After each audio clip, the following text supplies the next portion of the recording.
എന്താ നോക്കട്ടെ. നമ്മള് മലയാളികൾ മാത്രമല്ല മോരും വെള്ളം കഴിക്കുന്നതെന്ന് മനസ്സിലായോ? ഇതിന്റെ പേരാണ് ഐറാൻ. ഒന്ന് കഴിച്ചു നോക്കിയേ. ശരിക്കും നമ്മുടെ മോരും വെള്ളം അല്ലേ?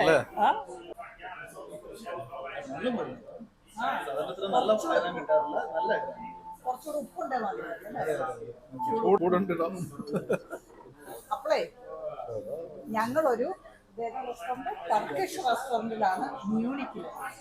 അവിടെ വന്നിട്ട് ഡ്രിങ്ക് എന്ത് വേണമെന്ന് നോക്കിയപ്പം റോക്കിക്കുട്ടൻ ഞങ്ങളോട് പറഞ്ഞു ഐറാൻ നല്ലതാണ്. എന്താണെന്ന് ഞങ്ങൾക്ക് അറിയത്തില്ലായിരുന്നു, ഇവൻ ഞങ്ങളെ പറ്റിച്ചതാണ്. വന്നു കഴിഞ്ഞപ്പം നമ്മളുടെ നാട്ടിലെ ഒന്നാം തരം മോരും വെള്ളം, നല്ല സാധനം അല്ലേ, നല്ല റിഫ്രഷിങ്.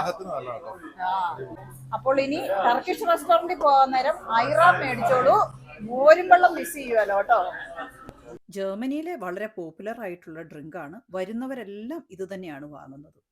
ആദ്യത്തെ ദിവസം ജർമ്മൻ ഫുഡ് കഴിച്ചതോടെ ഇനി ഞങ്ങൾക്ക് ജർമ്മൻ ഫുഡ് വേണ്ടേ വേണ്ട എന്ന് ഏകകണ്ഠമായിട്ട് ഞങ്ങൾ 5 പേരും തീരുമാനിച്ചു. അങ്ങനെ എല്ലാവർക്കും അക്സെപ്റ്റബിൾ ആയിട്ടുള്ള ടർക്കിഷ് റെസ്റ്റോറൻറ്റിലാണ് ഇന്ന് ഭക്ഷണം കഴിക്കാൻ കയറിയത്. യാതൊരു കംപ്ലൈൻറ്റും ഇല്ലാതെ എൻജോയ് ചെയ്ത് എല്ലാവരും ഭക്ഷണം കഴിച്ചു. മക്കൾക്ക് 2 പേർക്കും ഐറാൻ ഡ്രിങ്ക് നല്ലതുപോലെ ഇഷ്ടപ്പെട്ടു. അത് കഴിഞ്ഞ് റിസർച്ച് ചെയ്തപ്പോഴാണ് മനസ്സിലായത് UK മാർക്കറ്റുകളിലും പല ഫ്ലേവേഴ്സിൽ ഐറാൻ ഡ്രിങ്ക് അവൈലബിൾ ആണ്.